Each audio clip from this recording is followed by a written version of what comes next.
Asia Salon Nusantara, dari Sabang sampai Merauke, dari Minang sampai Pulau Rote. Mantaplah iman kita, mantaplah kasih kita, mantaplah pengharapan kita tentunya dalam Yesus Kristus menjadi Tuhan dan Juru Selamat kita dan Juru Selamat dunia. Jangan katakan bahwa Yesus bukan Tuhan, dan katakan pula bahwa Yesus bukan Juru Selamat. Dia adalah Tuhan, dia adalah Juru Selamat.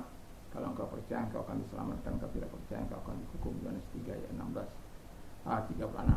Yohanes 14 ayat 6 berkata, Yesus berkata, akulah jalan dan kebenaran dan hidup. Tiada seorang sampai kepada Allah kalau tidak melalui aku.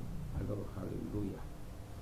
Dan Petrus mengatakan dalam Kisah 4 ayat 12, dan keselamatan tidak ada dalam siapapun juga selain dalam Dia, Yesus Kristus. Jadi keselamatan itu hanya karena Yesus Kristus. Karena di bawah kolong langit ini tidak nama lain yang diberikan kepada manusia yang olehnya kita diselamatkan. Yohanes 3 ayat 6 berkata, karena begitu besar kasih Allah akan dunia ini, sehingga ia mengaruniakan anaknya yang tunggal, supaya setiap orang percaya kepadanya tidak binasa, melainkan beroleh hidup yang kekal. Wow, mantap!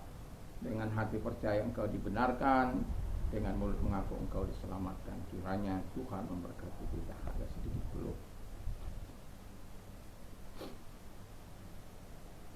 Jadi agak sedikit gatal, mohon maaf.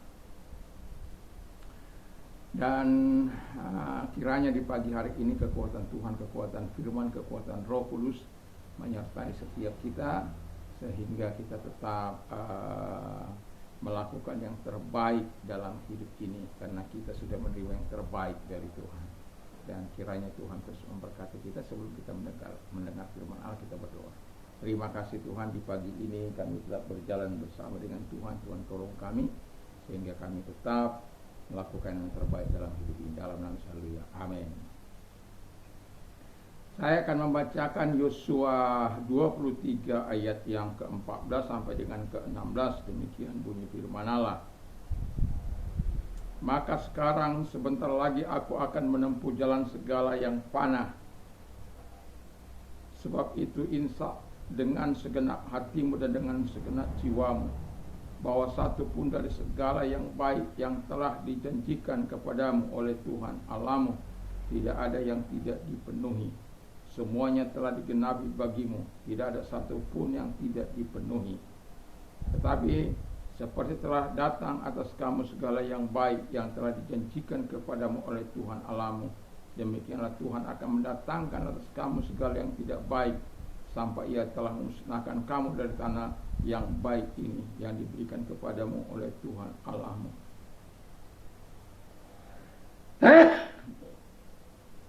Apabila kamu melangkahi perjanjianku yang telah diperintahkan kepadamu oleh Tuhan Allahmu, dan pergi beribadah kepada Allah lain dan sujud menyembah kepada mereka, maka murka Tuhan akan bangkit terhadap kamu, sehingga kamu segera binasa dari negeri yang baik yang telah diberikannya kepadamu. Ini pesan yang sangat menohok, tetapi indah. Dikatakan tidak ada yang tidak dipenuhi Allah. Ini bayangkan orang yang telah menikmati segala kebaikan Tuhan dari masa mudanya sampai pada masa tuanya. Dia adalah orang yang berpegang teguh pada perjanjian Allah, dan Allah pun menunjukkan perjanjiannya bukan hanya kepada dia tetapi kepada bangsa Israel sebagai orang yang dipimpinnya.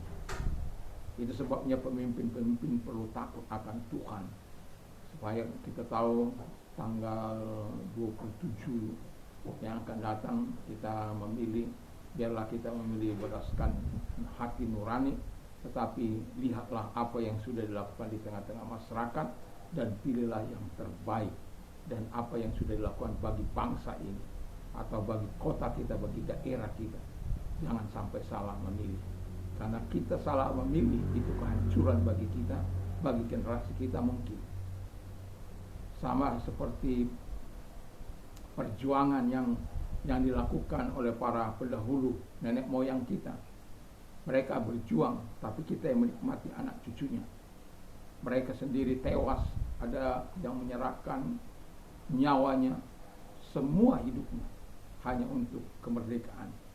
Hanya satu pesan mereka, mengisi kemerdekaan ini dengan baik.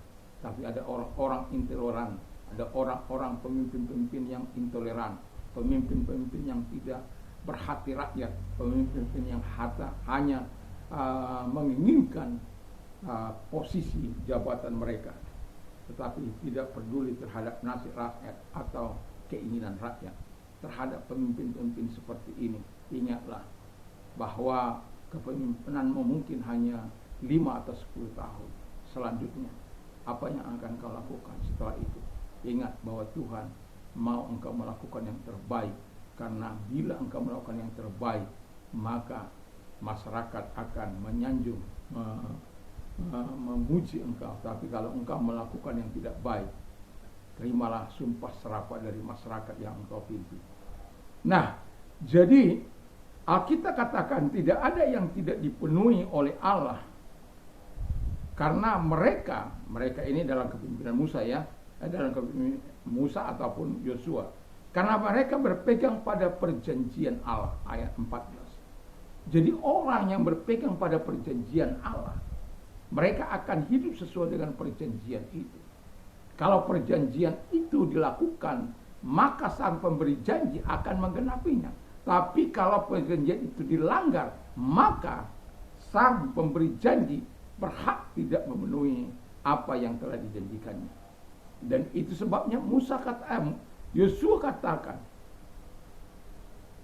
kalau ingin tidak ada yang tidak dipenuhi Allah, atau semua dipenuhi Allah, ya, semua dipenuhi Allah, maka wajib hukumnya mereka berpegang pada perjanjian Allah. Yang kedua, mereka tidak beribadah kepada Allah lain, karena kita tahu ya, kita lihat nanti di dalam hakim-hakim itu bagaimana mereka, ini memang setelah tua-tua itu, saya nggak tahu apakah tua-tua itu yang telah diingatkan oleh Musa itu terus meneruskan pesan-pesan itu kepada anak cucu mereka. Kita tidak tahu. Tetapi yang jelas setelah para tua-tua itu selesai hidup mereka, maka mereka akan segera sujud menyembah, beribadah kepada Allah di luar Allah mereka, Allah yang besar, Allah yang dahsyat itu. Dan itu membuat hati Tuhan cemburu dan Tuhan marah, murka. Karena apa? Dia diduakan. Selama ini dia dinomorsatukan oleh Musa maupun oleh Yosua.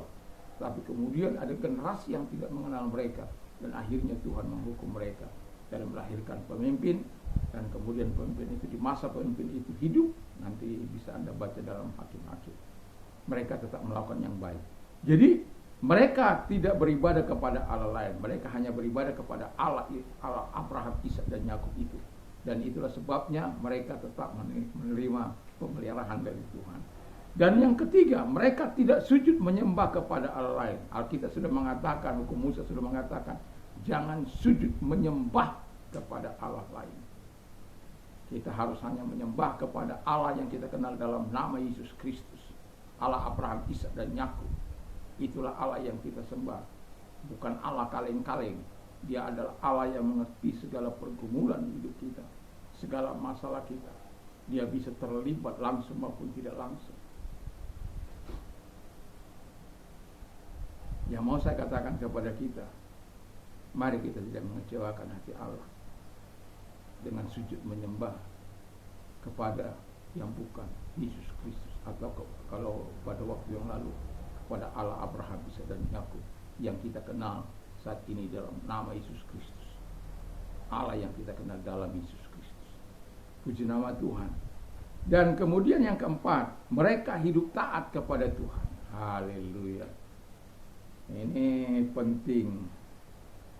Hidup taat itu adalah kunci menerima segala kebaikan Tuhan, menerima segala kemurahan Tuhan, menerima segala pertolongan Tuhan, menerima segala berkat Tuhan, pimpinan Tuhan, pemeliharaan Tuhan, kebaikan Tuhan, kasih karunia Tuhan. Katakanlah dari Tuhan semua yang baik-baik itu datang kepada orang-orang yang taat, orang-orang yang hidup menyenangkan hati Tuhan, orang-orang yang hidup melakukan kehendak Tuhan. Wah, itu sangat luar biasa. Jadi Kalau kita mau tidak ada yang tidak dipenuhi oleh Allah dalam hidup kita, belajarlah hidup seperti apa yang dilakukan oleh Yosua ini. Dan Yosua rindu melihat generasinya diberkati, walaupun pada akhirnya kita bisa melihat di dalam Hakim-Hakim. Padahal sudah jelas keputusan daripada aku akan terus beribadah kepada Allah. Silakan kau memilih. Tapi dengan catatan bahwa ketika engkau memilih yang bukan Allah Israel, maka engkau akan hancur. Engkau akan dipunahkan dari bumi. Tapi kalau engkau memilih Allah Israel, dia akan setia. Itu sebabnya kenapa Israel tetap mengalami bimbingan Tuhan, pemeliharaan Tuhan sampai hari ini. Karena mereka adalah biji mata Tuhan. Mereka adalah orang-orang pilihan. Suka atau tidak suka, mereka adalah orang pilihan Tuhan. Dan perjanjian itu bukan perjanjian seperti manusia dengan manusia, tapi ini perjanjian Tuhan dengan manusia. Dan Tuhan tidak akan mungkin memutuskan perjanjian itu sepihak. Walaupun manusia itu tidak mendengar dengaran, tetapi pada saat tertentu ketika mereka bertobat, Tuhan akan datang menolong, seperti yang dialami di zaman Hakim-Hakim. Dan itulah yang diingatkan oleh Musa sebelum dia meninggal, supaya orang-orang Israel betul-betul melihat apa yang dijanjikan Allah dipenuhi semua. Tidak ada satupun yang tidak dipenuhi bagi mereka, karena mereka berpegang pada perjanjian Allah. Mereka tidak beribadah kepada Allah lain, mereka tidak sujud menyembah kepada Allah lain, mereka hidup taat kepada Tuhan. Dan kiranya kita juga belajar untuk melakukan ini sepanjang umur hidup kita. Tuhan Yesus memberkati kita semuanya. Mari kita tunduk kepala dan kita berdoa.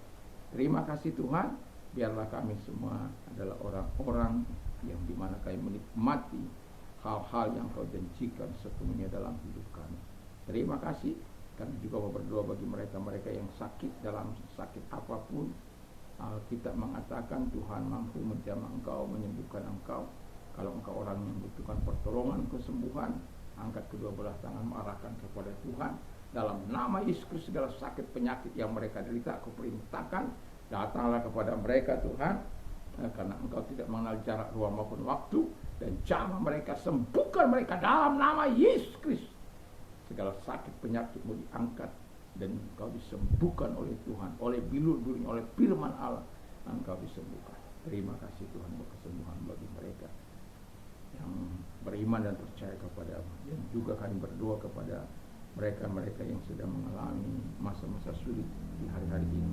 Kalau engkau orangnya, arahkan tangan-Mu kepada Tuhan. Mari kita berdoa. Lihatlah tangan-tangan yang diarahkan kepada-Mu. Tuhan, kami tahu bahwa tidak ada yang terlalu sulit bagi-Mu. Semuanya mudah bagi-Mu Tuhan. Kalau engkau mengatakan selesai, maka selesailah segala urusan kami, segala hal yang kami butuhkan. Dan itulah yang kami butuhkan dari Tuhan, pertolongan dari Tuhan yang supranatural. Dalam nama Yesus, biarlah Tuhan menolong mereka satu demi satu. Terima kasih buat pertolongan-Mu. Dan biarlah setiap orang mengatakan segala perkara dapat kutanggung di dalam Dia, karena Dia sudah memberikan kami kekuatan dan segala syukur, karena Tuhan yang menolong mereka. Terima kasih, kami bersyukur dalam nama Yesus. Amin. Selamat pagi. Kiranya Tuhan Yesus memberkati kita semuanya. Mantap, mantap.